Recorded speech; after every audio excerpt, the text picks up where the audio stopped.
But the museum board members can't just sit around twiddling their thumbs and waiting for that to happen. In her opinion, it would be better if they all got together as soon as possible to assess the extent of the damage and the impact on their plans for opening the collection to the public. So far, all she knows is that one piece is compromised, and likely others, and that once the truth gets out, there's going to be some serious fallout. The museum was small and private, yes, but it had a great deal of promise, especially with the new exhibitions program they were planning. And it had always enjoyed an excellent reputation. That was at stake now, as were the reputations of the people who'd helped Morris assemble her collection, like the person she's meeting tonight. Yes, they really ought to sit down together, all of them, and hash it out. One-on-one discussion with individual board members would just slow the process. She makes a noise like a chuckle, low in her throat. And this cloak and dagger business, meeting in a dimly lit parking lot at 10 o'clock at night, well, it's overkill. That's what it is. She fiddles with the radio dial, tunes it to KMFA in Austin, which plays classical music around the clock. Playing now, a Telemann concerto for oboes and violins. She sits back in the car seat, listening, and thinks again, with sharp and painful regret, about the Izquierdo painting.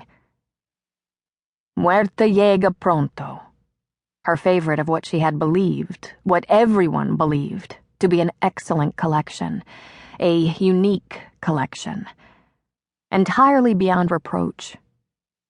That painting, with its stark and bloody allegory, had reached into her heart and touched her in a way she simply couldn't describe.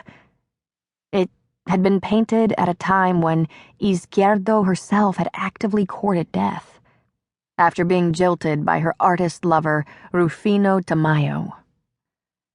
It is raining a little harder now. She is vaguely aware of a car driving off and another one pulling up not far away, but she doesn't pay attention. She is leaning back in the seat, listening to Telemann, to the somber, statuesque oboes, and thinking of Muerte llega pronto, which always seemed to her to betray the very essence of rejection, the truth of love's betrayal. And now to learn that the painting itself... Her thoughts are abruptly interrupted by a light rap on the driver's side window. At first, she thinks it's the person she's to meet, but when she turns her head, she is blinded by a beam of blazing light.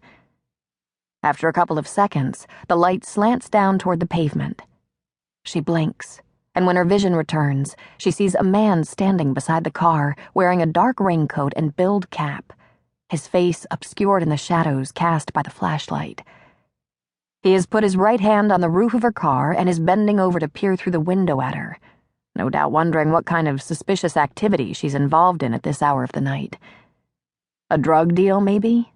An illicit affair? A terrorist plot, or something equally illegal? He gestures to her to turn off the ignition and get out of the car. Impatient, she jabs the button and rolls the window down a few inches.